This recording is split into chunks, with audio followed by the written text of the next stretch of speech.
आइए देखते हैं अपना क्वेश्चन नंबर 2 जो कि एमसीक्यूज है बेटा, और इस बार एमसीक्यूज काफी अच्छी क्वांटिटीज में आने वाले हैं, तो ध्यान से समझेंगे।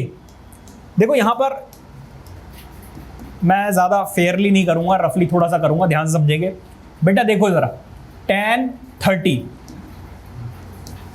Choose the correct option and justify your choice. तो यहां पर तो एज इट इज यही रहेगा।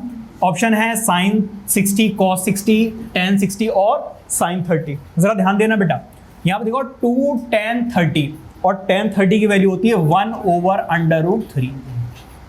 नीचे क्या है बेटा 1 प्लस, और यहां पर भी कितना है 1/√3। यहां पे जरा देखिए 2/√3 डिवाइडेड बाय 1 को एज इट इज रहने दीजिए। 1 का स्क्वायर 1 और √3 का स्क्वायर बेटा कितना होता है 3। बताइए कोई दिक्कत? आगे जरा देखिए 2/√3, यहां पर एलसीएम लीजिए 3 + 1 कितना आ जाएगा 4/3। बेटा आपको ये पता है कि अगर डिवाइड वाली लाइन को मल्टीप्लीकेशन में चेंज करना चाहते हैं तो आप क्या कर दीजिए, साइन चेंज कर दीजिए, रेसिप्रोकल कर दीजिए। ठीक है, साइन चेंज नहीं, रेसिप्रोकल सही बोल रहा है। देखो 2 से बेटा ये डिविजिबल है। आंसर कितना आ रहा है? आंसर आ रहा है 3/2√3। अब बेटा देखो इसके हिसाब से तो मैच ही नहीं कर रहा कुछ। अब अगर आप देखें तो मैं थोड़ा सा यहां पे समझाने की कोशिश करता हूं। कैसे आंसर निकालो भाई? sin 60 की वैल्यू होती है √3/2, या तो इसका आंसर √3/2 आ जाए। इसका अगर देखो cos 60 की वैल्यू 1/2 होती है, tan 60 की वैल्यू √3 होती है और sin 30 की वैल्यू 1/2। अभी ये किसी से भी मैच नहीं कर रहा है। अगर ऐसी कंडीशन आ जाती तो हमें क्या करना पड़ता है बेटा? रैशनलाइज। क्या करना पड़ता है बेटा? रैशनलाइज। तो रैशनलाइज करने के लिए मुझे क्या करना पड़ेगा? √3 से ऊपर मल्टीप्लाई और डिवाइड। 2 मर्जी है बेटा, 2 से ऊपर नीचे मल्टीप्लाई करो या ना करो, क्योंकि वो तो ऐसे ही कैंसिल आउट हो जा रहा है।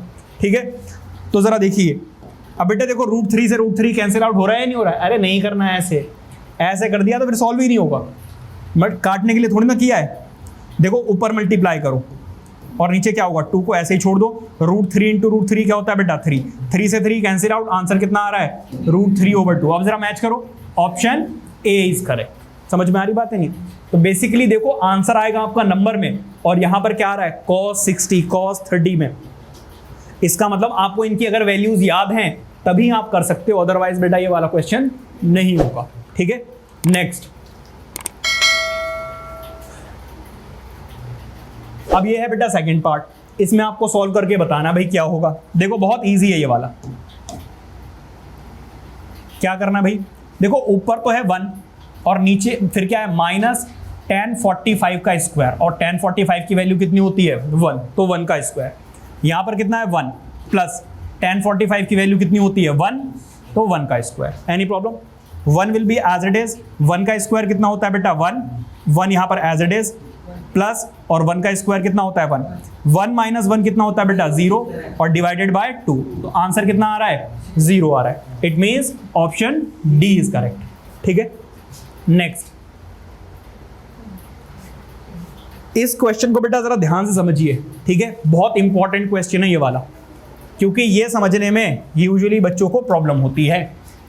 मैं एग्जांपल देकर आपको समझाऊंगा। ठीक है, वो आपसे कह रहे हैं sin 2a is equal to 2 sin a। अब वो आपसे कह रहे हैं इज ट्रू व्हेन a की वैल्यू मैं यहां पर क्या पुट कर दूं, जिस केस में लेफ्ट हैंड साइड और राइट हैंड साइड इक्वल हो जाएंगे। ठीक है, जरा ध्यान से समझिए। पहले मैं लेफ्ट हैंड साइड ले रहा हूं। क्या ले रहा हूं बेटा? Left hand side. अगर मैं यहां पर a की वैल्यू 30 पुट कर दूं, क्या पुट कर दूं 30, तो यहां पर होगा क्या, sin × 2 × a है, मतलब 30 से मल्टीप्लाई होगा। तो बेटा sin कितना हो जाएगा 60, और sin 60 की वैल्यू होती है √3/2। बताइए कोई दिक्कत? ये है बेटा लेफ्ट हैंड साइड। अब राइट हैंड साइड की बात करता हूं मैं। Right hand side, right hand side में बेटा क्या है 2 sin a। अगर मैंने यहां पर a की वैल्यू 30 पुट की तो क्या होगा, जरा देखिए 2 × sin a की वैल्यू कितनी है बेटा 30, तो 2 × sin की वैल्यू बेटा कितनी होती है 1/2। 2 से 2 कैंसिल आउट, आंसर क्या आएगा 1। तो बेटा यहां पर आ रही है √3/2 और यहां पर आ रही है 1। क्यों? क्योंकि यहां पर 2 जो है वो एंगल से मल्टीप्लाई हो रहा है, और यहां पर जो 2 है वो साइन की वैल्यू से मल्टीप्लाई हो रहा है, तो इट मींस ये वाली वैल्यू इसके इक्वल नहीं होती है। वो आपसे ये कह रहे हैं कि भाई किस केस में हो सकती है, तो बेटा आप पुट करके देख लेना, 30 पे नहीं होगी, 45 पर भी नहीं होगी और 60 पर भी नहीं होगी। अगर आप जरा ध्यान से खुद समझिए कि अगर मैं यहां पर a की वैल्यू क्या पुट कर दूं 0 और यहां पर भी क्या पुट कर दूं 0, तो बेटा साइन 0 होता है 0 और यहां पर साइन 0 0, 0 को 2 से मल्टीप्लाई करोगे तो क्या आएगा 0। It means option A is correct. Any problem? समझ में आ रही बात या नहीं? तो ये बेटा सारा फालतू है, बस समझाने के लिए। मेन चीज ये है कि साइन अगर 0 हुआ, एंगल की वैल्यू 0 ही, तभी आंसर इक्वल हो सकता है। ठीक है, फोर्थ पार्ट पर आ जाइए जरा। तो ये 4 ऑप्शंस दिए हो भाई। cos 60 की वैल्यू क्या होती है? cos 60 की वैल्यू होती है 1/2, साइन की वैल्यू होती है √3/2, tan 60 की वैल्यू होती है √3 और साइन की वैल्यू होती है 1/2। इनमें से अगर कोई वैल्यू मैच कर गई तो समझ जाओ हमारा आंसर आ गया है। इधर जरा देखिए, 2 × tan 30 होता है बेटा 1/√3 डिवाइडेड बाय 1 माइनस tan 30 कितना है 1/√3 का स्क्वायर। देखो इसको मल्टीप्लाई करोगे तो 2/√3 आ जाएगा या नहीं आ जाएगा? यहाँ पर 1 माइनस 1 का स्क्वायर 1 होता है और √3 का स्क्वायर क्या होता है बेटा 3। बताइए कोई दिक्कत? 2/√3 डिवाइडेड बाय, इसको इससे मल्टीप्लाई करोगे तो 3 माइनस 2 क्या होता है बेटा 2। ठीक है, अब इसका हमें क्या करना होगा? रेसिप्रोकल करोगे तो 3 ऊपर और 2 नीचे, 2 से 2 कैंसिल आउट, आंसर आ रहा है बेटा 3/√3। देखो आंसर किसी से भी मैच नहीं कर रहा है। ऐसा कभी भी हो, अगर डिनोमिनेटर में अंडर रूट में वैल्यू आ रही तो उसको हम क्या करेंगे? रैशनलाइज करेंगे। रैशनलाइज करने के लिए बेटा हमें क्या करना होगा? √3 से मल्टीप्लाई और √3 से डिवाइड। ऊपर आ जाएगा बेटा 3/√3 और नीचे क्या आ जाएगा? √3 × √3 मतलब के 3 से 3 कैंसिल आउट, आंसर क्या आ जाएगा? √3। जरा देखो कहीं पर मैच कर रहा है क्या? Option C is correct. Is that clear?